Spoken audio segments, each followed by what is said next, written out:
오늘 말씀의 제목을 따라해 보시겠습니다. 대하 드라마 뿌리. 네, 오늘 설교 제목이 좀 이상하기도 하고 심상치가 않은데요. 원래 설교 제목은 여호수아 고별 설교 3편이 오늘 원래 설교 제목인데요. 오늘 말씀의 내용을 좀 연결지어서 또 부제목으로 대하 드라마 뿌리라는 제목을 제가 잡아보았습니다. 여호수아는 이제 두 번째로 이스라엘 백성들에게 유언의 말씀을 남기는데요. 이제 세겜이라는 곳에 이스라엘의 모든 지파 사람들과 각 지파의 지도자들을 다 불러 모았습니다. 오늘 1절 말씀에 보니까 여호수아가 이스라엘 모든 지파를 세겜에 모으고 이스라엘 장로들과 그들의 수령들과 재판장들과 관리들을 부르매 그들이 하나님 앞에 나와 선지라 라고 말씀하고 있어요. 이 세겜이라는 곳은 굉장히 이스라엘에게 역사적으로 중요한 의미를 갖고 있는 곳인데요. 아브라함이 가나안 땅에 처음 들어왔을 때 첫 번째로 단을 쌓고 하나님께 제사드렸던 장소가 바로 이 세겜이었습니다. 또 여호수아와 이스라엘 백성들이 가나안 땅에 들어온 이후에 처음으로 제단을 쌓았던 곳도 바로 세겜이었어요. 여리고성과 아이성을 정복한 이후에 여호수아가 이곳에서 제단을 쌓고 에발산과 그린심산에서 축복과 저주를 선포했던 그러한 장소였던 것이죠. 여호수아는 이러한 역사적인 장소 세겜에서 이제 마지막으로 이스라엘 백성 전체를 다 불러 모으고 고별 설교의 말씀을 전합니다. 이 마지막 설교에서 여호수아는 이스라엘의 뿌리가 무엇인가에 대해서 설교하고 있어요. 이스라엘이 가나안에 들어온 지가 수십 년이 지났습니다. 이제 가나안 족속들과 함께 어울려 살면서 이스라엘 백성들은요, 겉으로 보기에는 가나안 사람들과 아무것도 다를 바가 없었어요. 그렇지 않습니까? 우리 해외에 나가서 이렇게 보면요, 백인 사람들이 해외에 있는 그 나라 사람들이 볼 때는 한국 사람이나 중국 사람이나 일본 사람이나 같이 있으면요, 누가 한국 사람인지 누가 중국 사람인지 그 나라 사람들은 구별을 하지 못해요. 그래서 이렇게 당신 중국 사람입니까? 또 당신 일본 사람입니까? 이렇게 물어볼 때가 많죠. 저는 한국 사람도 아니요, 일본 사람도 아니요, 한국 사람입니다 라고 이렇게 대답을 해야 그제서야 한국에서 오셨군요 라고 이야기를 하는 거예요. 이스라엘 백성들의 지금 가나안 땅에서의 삶에 살아가는 모습이 마치 그와 같았다는 것입니다. 겉으로 보기에는 그 가나안에 원래 살던 가나안 족속들의 모습과 별 다를 바 없는 그러한 삶을 이제 살아가고 있었던 것이죠. 그러나 그들의 뿌리를 거슬러 올라가 보면 이스라엘 백성들은 가나안 족속과 결코 같을 수 없는 근본적인 차이가 있다는 것을 오늘 여호수아가 강력하게 말씀하고 있습니다. 하나님의 택하심과 인도하심, 바로 그것이 이스라엘의 뿌리라는 것을 오늘 강조하고 있는 것이죠. 오늘 본문 말씀에서 여호수아는요, 마치 영화나 어떤 대하 드라마 그 각본 시나리오를 쓰듯이 이제 이스라엘 역사에 중요했던 네 곳의 장면을 배경으로 해서 이스라엘의 뿌리에 대해 설교하고 있습니다. 한편의 대하 드라마 같은 오늘 이 본문의 설교 말씀을 통해서 이스라엘의 뿌리가 무엇인지를 생각해보고 더 나아가서 오늘 나의 뿌리가 무엇인가에 대해 생각하고 그 은혜를 나누는 이 시간 될 수 있기를 간절히 바랍니다. 우리 첫 번째로 따라해 보시겠습니다. 제1막입니다. 갈대아 우루 하나님의 부르심. 우리 본문 2절과 3절 말씀을 같이 읽겠습니다. 여호수아가 모든 백성에게 이르되 이스라엘의 하나님 여호와께서 이같이 말씀하시기를 옛적에 너희의 조상들 곧 아브라함의 아버지 나홀의 아버지 데라가 강 저쪽에 거주하여 다른 신들을 섬겼으나 내가 너희의 조상 아브라함을 강 저쪽에서 이끌어내어 가나안 온 땅에 두루 행하게 하고 그의 씨를 번성하게 하려고 그에게 이삭을 주었으며. 여호수아는 처음으로 이제 갈대아 우르라는 그 장소를 보여줍니다. 아브라함의 아버지 데라가 바로 살았던 그 아브라함의 고향이 바로 이 갈대아 우르인데요. 강 저편, 즉 유브라데강 건너편 갈대아 우르에서 아브라함의 그 가족이 살았음을 말씀하고 있어요. 그런데 아브라함의 아버지였던 데라는 갈대아 우르에서 뭘 하던 사람이었는가? 아버지 데라의 직업은 다름 아니라 우상을 만들어서 그 우상을 파는 일을 하는 사람이었어요. 뭐 오늘날로 말하면 불상을 만든다든지 뭐 이상한 우상 조각을 형상을 만든다든지 그런 것들을 나무나 뭐 돌로 깎아서 만들어 가지고 그걸 팔아 먹고 사는 사람이 바로 아브라함의 아버지 데라였다는 겁니다. 그런데 하나님이 그 우상을 섬기던 집안에 이 아브라함을 불러내셔서 그 우상의 도시를 떠나 약속의 땅 가나안으로 오게 하셨다는 것이죠.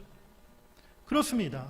아브라함은요 갈대아 우르 땅에 살고 있을 때 하나님께서 그 아브라함을 불러내신 줄 믿습니다. 그리고 아브라함에게 너의 후손을 번성케 해주시겠다 그렇게 약속하시고 그 약속대로 이삭을 아들로 주셨던 것이죠. 여호수아는 오늘 가장 처음으로 갈대아 우르를 배경으로 해서 이스라엘의 조상인 아브라함을 이야기하고 있어요. 이스라엘이 하나님의 백성된 그 시작, 처음 뿌리는 바로 하나님이 아브라함을 부르신 그때이라는 것을 오늘 말씀하고 있는 것입니다. 이스라엘이 하나님의 언약 백성, 축복의 백성 된 것은 하나님의 위대한 부르심에서부터 시작되었음을 우리가 깨달아야 될 줄 믿습니다. 사랑하는 여러분들, 죄인된 우리 인간이 하나님께 받는 모든 축복의 처음 시작이 어디서 비롯되는 것입니까? 하나님께서 아무 조건 없이 죄인된 우리를 부르시는 그때, 그 부르심에서부터 그 복이 시작됨을 여러분들이 믿으시길 간절히 바랍니다. 우리 로마서 1장 6절 7절 말씀 같이 읽으시겠습니다. 너희도 그들 중에서 예수 그리스도의 것으로 부르심을 받은 자니라. 로마에서 하나님의 사랑하심을 받고 성도로 부르심을 받은 모든 자에게 하나님 우리 아버지와 주 예수 그리스도로부터 은혜와 평강이 있기를 원하노라. 아멘. 하나님이 우리를 부르셔서 예수님의 소유로 삼아주셨어요. 우리를 성도로 부르셨고 그래서 하나님의 은혜와 평강을 누리게 하신 줄 믿습니다. 오늘 하나님은 아브라함을 부르셨을 뿐만이 아니라 그에게 믿음을 주셔서 오직 하나님만 섬기고 순종하게 하셨어요. 하나님이 만일 아브라함을 부르시지 않았다면, 가나안으로 그를 인도하지 않으셨다면 아브라함은요 결코 믿음의 조상이 될 수 없었을 것입니다. 믿음의 조상은커녕 그저 아버지 뒤를 이어서 평생 우상을 만들고 그 우상을 섬기다가 그렇게 이름 없이 죽었을 것이에요. 여러분들 한번 각자 생각해 보시기 바랍니다. 만일 하나님이 나를 부르시지 않았다면, 나를 예수 믿지 않게 하셨다면 지금 나의 모습은 어떠한가? 우리가 세상에서 하나님을 알지 못하고 예수 믿지 않는 많은 세상 사람들이 살아가는 모습을 보지 않습니까? 사실 우리도 그와 별 다를 바가 없었을 거예요. 하나님이 우리를 부르시지 않았다면 오늘 우리는 세상에서 그저 죄를 짓고 세상 그 죄악된 그 모습으로 그냥 세상 타락한 그 유행에 사로잡혀 그냥 세상만 바라보고 육신만 바라보고 살아가고 있지 않았겠습니까? 제가 예전에 부목사 때 이제 동네 우리 교회 그 교회 근처에 있는 여러 경로당 노인정을 하루에 한 몇 군데 방문한 적이 있었어요. 어르신들에게 교회에서 준비한 선물도 드리고 또 어르신들에게 복음을 전하고 전도하기 위한 목적으로 이렇게 전도팀 몇 분을 데리고 지역에 있는 경로당, 아파트 경로당이죠. 근데 경로당 노인정을 몇 군데 방문했었는데 경로당에 가보니까 이제 어르신들이 한 10분 정도 계신 곳도 있었고 또 그보다 훨씬 많이 한 20분 막 30분 가까이 계신 곳도 있더라고요. 근데 대부분 할아버지들은 별로 안 계시고 할머니들만 아주 많으시더라고요. 그래서 할아버지들은 참 다 어디 갔나. 다 하늘나라 가셨죠 이미. 그런데 경로당마다 가보니까 이 어르신들이 뭐라고 계시나 낮에 이렇게 제가 가보니까요 거실에 이렇게 다 모이셔가지고요 다 이렇게 5명씩 뭐 이렇게 그룹을 지어가지고 하시는 게 다 이렇게 화투 치고 계시더라고요. 뭐 고스톱을 치시는지 뭘 치시는지 모르겠지만 어쨌든 앞에다가 막 동전 쌓아놓고 그렇게 열심히 화투를 치고 계시더라고요. 그런데 한 번 또 간 그 경로당에서 마침 제가 갔을 때 무슨 일인지 모르겠는데 그 화투를 치다가 뭐 다툼이 벌어지셨나 봐요. 막 할머니들이 서로 막 싸우는데 무섭더라고. 막 욕하고 막 뭐 어쩌고 저쩌고 하면서 그 뭐 대판 싸움이 나가지고 제가 이렇게 뭐 선물도 좀 드리고 이렇게 전도하려고 갔는데 말을 붙일 수 없을 정도로 아주 그냥 엉망진창인 그런 모습을 보았어요. 제가 그때 문득 그런 생각이 들었습니다. 물론 뭐 경로당에 있는 어르신들이 다 그러신 건 아니지만 아무튼 제가 딱 들었던 느낌은 제가 늘 교회에서 뵙는 우리 교회 권사님들의 모습이랑 너무 비교가 되는 거예요. 우리 교회, 우리 권사님들은 늘 교회를 섬기고 늘 자비롭고 늘 은혜가 넘치는 그런 모습으로 늘 성도들을 이렇게 배려하고 성도들을 섬기고 젊은 또 집사님들 위해서 늘 기도해 주시고 또 위로해 주시고 또 그렇게 사랑으로 늘 신앙생활 하시는 너무나 정말 얼굴이 자비롭고 은혜가 충만한 권사님들의 모습과 그 경로당에 모여서 화투 치시면서 그거 뭐 100원, 200원 때문에 막 싸우는 그 어르신들의 모습과 참 비교가 너무나 되지가 않을 수가 없었어요. 오늘 이 시대에 정말 세상 사람들의 모습은요, 어린아이들로부터 시작해서 뭐 학생들, 청년들, 중년, 노년 할 것 없이 정말 온통 세상의 죄악 속에 빠져 있는 것을 보게 됩니다. 세상 그 타락 속에 참으로 그들이 빠져 있는 것을 보게 돼요. 하나님의 부르심으로 인해서 오늘 우리는 그 죄 짓는 자리에 있는 것이 아니라 하나님을 예배하고 기도하는 복된 이 자리에 와 있게 된 줄 믿습니다. 하나님의 그 부르심이 우리 삶의, 우리 신앙의 첫 번째 뿌리임을 기억하시고 하나님의 부르심에 늘 감사하는 여러분들이 되시기를 간절히 바랍니다. 그게 두 번째로 제2막입니다. 우리 따라해 보시겠습니다. 출애굽, 하나님의 구원하심. 두 번째 장면의 배경은 애굽이에요. 이스라엘 자손들은 무려 400년이 넘는 기간 동안 애굽에서 종살이를 한 다음에 하나님의 능력으로 구원을 받게 되었죠. 우리 본문 4절 말씀을 읽어보시겠습니다. 이삭에게는 야곱과 에서를 주었고 에서에게는 세일산을 소유로 주었으나 야곱과 그의 자손들은 애굽으로 내려갔으므로. 야곱과 에서는 쌍둥이 형제였지만 각각 하나님이 주신 은혜가 달랐어요. 에서는 세일산을 소유로 받아 일찍부터 에돔 땅을 차지하고 거기에 거주하였으니, 그런데 야곱의 자손들은요, 요셉이 총리로 있을 때 애굽 땅에 내려갔고 그 땅에서 살다가 이제 요셉이 죽은 이후에 400년이 넘는 기간 동안 애굽에서 종으로, 노예의 신분으로 그들이 살아가게 되었던 것입니다. 이스라엘 백성이 그 노예 상태에서 구원받아 자유를 얻는데 정말 엄청난 하나님의 권능과 지적이 필요했어요. 바로가 얼마나 강팍했습니까? 쉽게 이스라엘 백성들을 절대 풀어주거나 내어주지 않았던 것이죠. 오늘 하나님은 여호수아를 통해 이스라엘 백성들에게 너희가 애굽에서 어떻게 구원받았는가를 기억하라 라고 말씀합니다. 우리 본문 5절을 같이 읽으시겠습니다. 모세와 아론을 보내었고 또 애굽에 재앙을 내렸나니 곧 내가 그들 가운데 행한 것과 같고 그 후에 너희를 인도하여 내었노라. 아멘. 하나님은 10가지 재앙으로 애굽과 바로를 치셨고 마지막에는 애굽의 모든 장자를 죽이는 재앙으로 애굽에서 이스라엘 백성들을 구원하셨습니다. 이스라엘 백성들은 그 모든 재앙 가운데 하나님의 보호함을 받았고 어린 양의 피로 말미암아 그 장자의 죽음도 하나님이 피하게 해 주셨던 것입니다. 오늘 본문 이어지는 6절, 7절 말씀에는 홍해 앞에서 바로의 군사들이 추격해 왔을 때 홍해를 가르시고 애굽 군대를 바다에 덮어 몰살시킴으로 하나님이 이스라엘을 위기에서 건지셨다라고 말씀합니다. 그렇습니다. 이스라엘이 애굽에서 10번의 재앙 속에 보호받고 또 애굽을 탈출하고 홍해를 건너기까지 이스라엘이 스스로 한 것은 아무것도 없었다는 거예요. 그들의 힘과 노력으로 구원을 이룬 것이 결코 아니었다는 사실입니다. 오늘 본문 1절부터 13절 사이에 하나님은요, 내가, 나는 이라는 말을 무려 14번이나 사용하고 계십니다. 내가 재앙을 내렸다. 내가 너희를 인도하였다. 내가 그들을 바다로 덮었다. 내가 그들을 너희 손에 넘겨주었다. 이스라엘 구원의 모든 과정을 하나님이 하셨음을 오늘 강조하고 있는 줄 믿습니다. 사랑하는 여러분들, 저와 여러분이 죄와 사망에서 구원받고 사탄의 종에서 자유함을 얻은 것, 그 구원에 이르기까지 사실 우리가 한 일은 아무것도 없음을 우리가 깨달아야 될 줄 믿습니다. 전적인 하나님의 구원의 섭리로 하나님의 역사로 우리가 구원받은 사람이 된 줄 믿습니다. 이것이 우리가 꼭 기억해야 할 우리 삶의 우리 신앙의 두 번째 뿌리라는 것이죠. 우리 세 번째 제3막입니다. 따라해 보시겠습니다. 광야 하나님의 인도하심. 이스라엘 백성들은 출애굽 이후에 광야에서 40년 동안 하나님의 훈련을 받아야 했어요.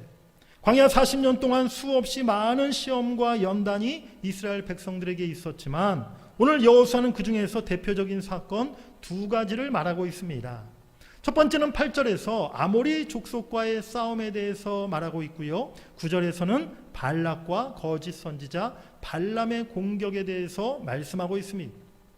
이스라엘이 가나안 땅에 들어가기 전에 요단 동편을 지나갈 때였는데 아모리 왕 시온에게 그 길을 지나게 해달라라고 이렇게 부탁했었어요.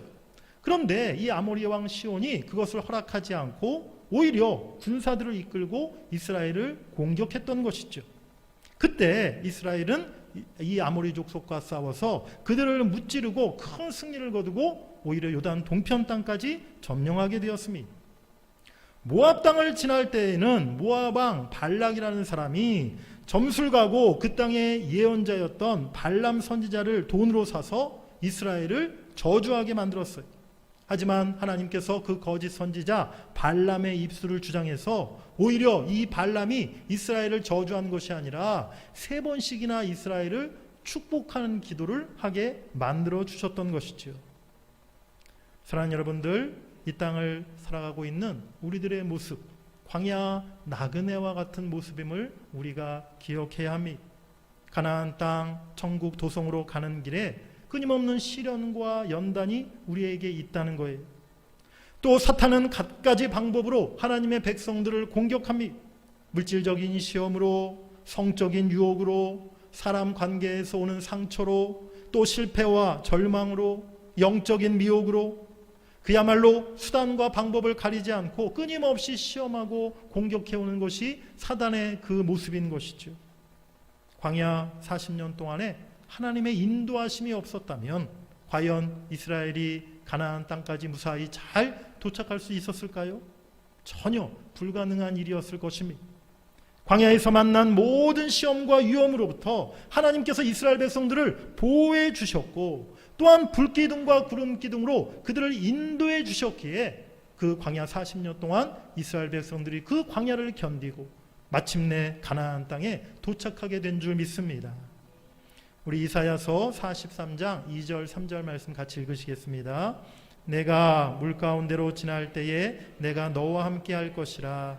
강을 건널 때에 물이 너를 침몰하지 못할 것이며 내가 불 가운데로 지날 때에 타지도 아니할 것이요 불꽃이 너를 사라지도 못하리니 대저 나는 여호와 내 하나님이요 이스라엘의 거룩한 이요 내 구원자임이라. 아멘. 우리가 인생 참으로 물 가운데를 지나간다 할지라도 때로는 불 가운데로 지나갈다 할지라도 그 물이 우리를 침몰하지 못할 것이요 그 불이 우리를 사르지 못할 줄 믿습니다. 왜 그렇습니까? 하나님이 광야와 같은 인생을 살아가는 우리들을 늘 지키시고 보호해 주시고 인도해 주시기 때문인 것입니다. 오늘도 우리는 광야와 같은 인생길을 살아갑니다. 많은 시련도 또 시험도 우리에게 있습니다. 하지만 그 길에 하나님이 함께 계시고 또 그 길을 하나님이 인도하고 계심을 여러분들이 믿으시길 간절히 바랍니다. 내가 사망의 음침한 골짜기를 다닐지라도 해를 두려워하지 아니할 것은 주께서 나와 함께 하심이라. 주의 지팡이와 막대기가 나를 안위하시나이다. 아멘. 오늘 우리가 사망의 음침한 골짜기와 같은 그런 험한 인생길을 걸어가고 있습니까? 하지만 여러분 결코 두려워하지 마시기 바랍니다. 하나님이 우리와 함께 하시고 하나님의 지팡이와 막대기로 우리를 지키시고 보호하시는 줄 믿습니다. 우리 하나님의 그 인도하심을 우리가 날마다 의지하며 살아갈 때에 하나님이 우리를 지키시고 도우시고 모든 인생 싸움에서 승리케 하실 줄 믿습니다. 우리 네 번째로 제3막입니다. 함께 읽겠습니다. 가나안 땅 하나님이 복주심. 이제 드디어 갈대아 우르를 지나 또 애굽을 탈출하여 광야를 떠나 이제 하나님이 예비하신 가나안 땅에 이스라엘 백성들이 이르게 되었어요. 이스라엘 백성들에게 하나님께서는 그 가나안의 모든 족속들을 몰아내 주시고 새로운 하나님의 나라를 허락해 주셨습니다. 우리 11절 말씀 같이 읽으시겠습니다. 시작. 너희가 요단을 건너 여리고에 이른즉 여리고 주민들 곧 아모리 족속과 브리스 족속과 가나안 족속과 헷 족속과 기르가스 족속과 히위 족속과 여부스 족속이 너희와 싸우기로 내가 그들을 너희의 손에 넘겨주었으며. 아멘. 하나님이 가나안의 모든 족속들 그 싸움에서 승리를 약속하셨음을 오늘 말씀하고 있습니다. 그리고 하나님은 이스라엘 백성들이 가나안을 정복할 수 있도록 미리 왕벌을 보내주셨다라고 12절에 말씀하고 있어요. 여기서 왕벌이라는 게 무엇을 의미하는 것입니까? 여러분들 혹시 산에 가셨다가 큰 말벌을 보시거나 만나신 적 있습니까? 말벌이 만약에 막 나에게 달려들면 어떻게 해야 돼요? 네, 쏠라면 쏴봐라 한번. 네, 그렇게 그냥 담대하게 말벌과 맞서 이렇게 싸워야 합니까? 제가 오래전에 이렇게 청년부인가요? 청소년부 기억이 잘 안 나는데 하여튼 여름 수련을 간 적이 있었는데 어느 산속에 있는 수양강 같은 곳이었는데 이제 수련을 시작하려고 첫날 딱 도착해서 봤는데 그 수련회 장소 그 예배 그 이제 강당 거기 그 입구에 보니까 천장에 지붕에 벌집이 있는 거예요. 그래가지고 혹시라도 저게 말벌이나 이런 또 아이들을 쏠 만한 그런 벌이 있으면 안 되니까 이제 제가 큰 막대기를 이제 구해 와가지고 그 벌집을 떼어내려고 이렇게 벌집을 떼어내려고 막대기로 툭 쳤어요. 그런데 그 벌집이 말벌들이 있었던 벌집이었던 거예요. 다행히 그런데 그 안에 벌집에 말벌이 막 많이 있었던 건 아니고 한 몇 마리 있었던 것 같더라고요. 제가 하여튼 막대기로 툭 치니까 거기서 큰 말벌이 몇 마리가 이게 날아와가지고 그 중에 한 마리가 막 저를 향해 달려드는 거예요. 막대기를 버리고 그냥 깜짝 놀래가지고 제가 밑으로 막 도망쳐 내려갔는데 얼마나 제가 급하게 빨리 내려갔는지 그 수양관 그 수양관이 산 중턱쯤에 있는데 거의 막 산 밑에까지 제가 도망쳐 내려갔던 적이 있어요. 말벌이 쫓아오면 누구나 두렵지 않습니까? 말벌이 쏠까봐 공포심에 사로잡히지 않습니까?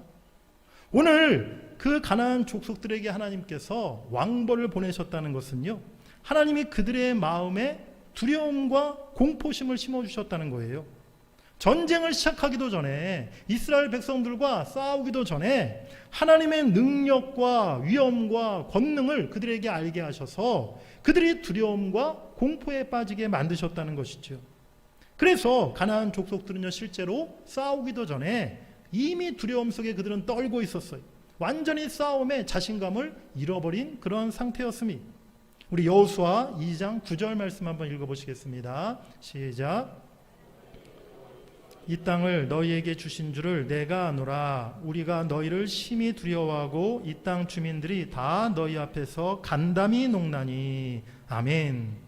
여호수아가 여리고성을 공격하기 이전에 이미 여리고성 사람들의 마음이 다 녹아버렸다라고 말씀하고 있습니다. 하나님은 이어서 12절 13절에서 이렇게 말씀하십니다. 너희의 칼이나 활로 승리한 것이 아니다.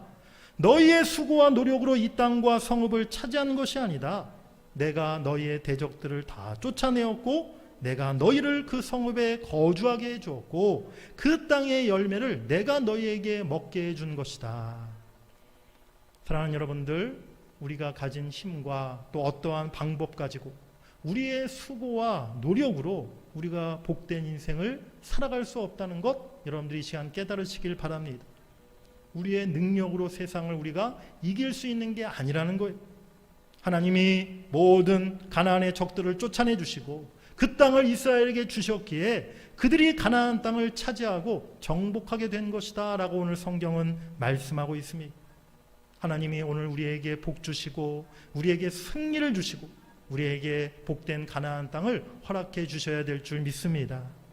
이제 하나님이 여러분들의 가정과 또 일터와 또 여러분들의 생업 가운데 그리고 여러분들의 자녀들에게 복 주셔서 가나안의 아름답고 풍성한 복을 베풀어 주시기를 간절히 바랍니다. 영원한 가나안 땅, 하나님의 나라, 천국 가는 길도요 우리의 힘과 우리의 수고와 노력으로 갈 수 없는 거예요. 날마다 하나님의 은혜로 우리가 그 길을 걸어가게 되는 줄 믿습니다. 하나님의 그 놀라우신 은혜와 축복이 여러분 모두에게 충만히 임하기를 주의 이름으로 간절히 축복합니다. 강가에 배를 잘 묶어놓지 않으면요, 어느샌가 강물의 그 배는 떠내려가게 될 수밖에 없어요. 배를 잃어버리지 않으려면 그 배를 강가에 단단한 밧줄로 잘 묶어두어야만 하는 것입니다. 마찬가지로 우리 그리스도인들이 이 세상을 살아감에 있어서 우리가 하나님의 백성으로서의 그리스도인으로서의 그 정체성을 항상 굳게 붙들어야 한다는 것이죠. 우리의 정체성을 굳게 붙들어 놓지 않으면요, 우리 삶의 신앙의 뿌리가 무엇인가를 우리가 생각하지 않으면 나도 모르게 어느샌가 세상 강물의 그 흐름에 그냥 쉽게 떠내려가 버릴 수밖에 없다는 것입니다. 우리 그리스도인들은 어떤 사람입니까? 그리스도인들은 무엇을 하는 사람이고 무엇을 위해 살아가는 것입니까? 이것을 우리가 알지 못하고 놓치게 되면 그저 세상에서 세상 사람들과 전혀 다를 바 없는 그런 삶을 살아갈 수밖에 없게 될 것입니다.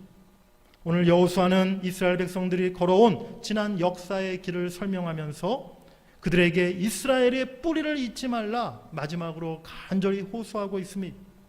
다시 한번 그 이스라엘의 뿌리를 설명했던 네 장면을 우리 한꺼번에 우리 화면에서 한번 보여드리겠습니다. 네.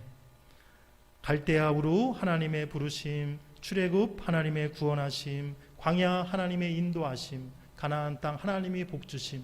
오늘 이것이 여호수아가 이스라엘 백성들에게 보여주었던 이스라엘의 뿌리였어요. 오늘 우리들도 마찬가지입니다. 여러분들 한번 이 그림을 또 이 화면을 잘 보시면서 여러분들의 지난 인생의 삶을 또 오늘 나의 삶의 모습을 한번 비교해 보시기 바랍니다. 우리의 인생 여정도 사실은 이와 같지 않습니까? 지난 우리 삶의 시간에 정말 하나님을 알지 못하고 세상 헛된 것을 섬겼던 갈대아 우루와 같은 삶을 살았던 적이 있었어요. 정말 애굽에서 죄와 사망의 권세에 사로잡혀 살아갔던 그런 때도 있었어요. 광야 40년처럼 그렇게 세상 광야 같은 인생에서 늘 시련과 고난 속에 또 어려움 속에 시험 속에 때로는 하나님을 원망하고 때로는 좌절하고 넘어졌던 그런 때도 있었습니다. 하지만 그 가운데 하나님이 우리를 불러주셨고 우리를 구원해 주셨고 우리를 인도해 주셔서 이제 하나님의 그 아름다운 가나안 땅에 우리를 이르게 하신 줄 믿습니다. 오늘 우리가 여기까지 이른 것 저절로 된 것이 아니라 우연히 이루어진 것이 아니라 하나님의 그 놀라운 섭리와 하나님의 인도하심이 있었음을 우리가 깨달아야 될 줄 믿습니다. 그것이 바로 우리의 삶과 우리 신앙의 뿌리라는 것이죠. 이제 갈대아 우르를 떠나 애굽을 탈출하고 광야를 다 통과하신 후에 가나안의 풍성한 복을 누리며 살아가시는 여러분들이 되시기를 간절히 바랍니다. 또한 그 복을 우리뿐만이 아니라 우리 자녀들에게 우리가 물려줄 수 있기를 원합니다. 하나님께서 영원한 가나안 땅 천국 가는 그날까지 우리와 함께 하시고 여러분들을 인도해 주시고 여러분들을 복 주시고 승리케 하실 줄 믿습니다. 그 하나님을 의지하고 그 하나님 앞에 날마다 감사와 영광을 돌리면서 하나님의 백성으로서 이 세상을 우리가 담대하게 또 승리의 길로 살아갈 수 있는 저와 여러분 될 수 있기를 주의 이름으로 간절히 축원합니다.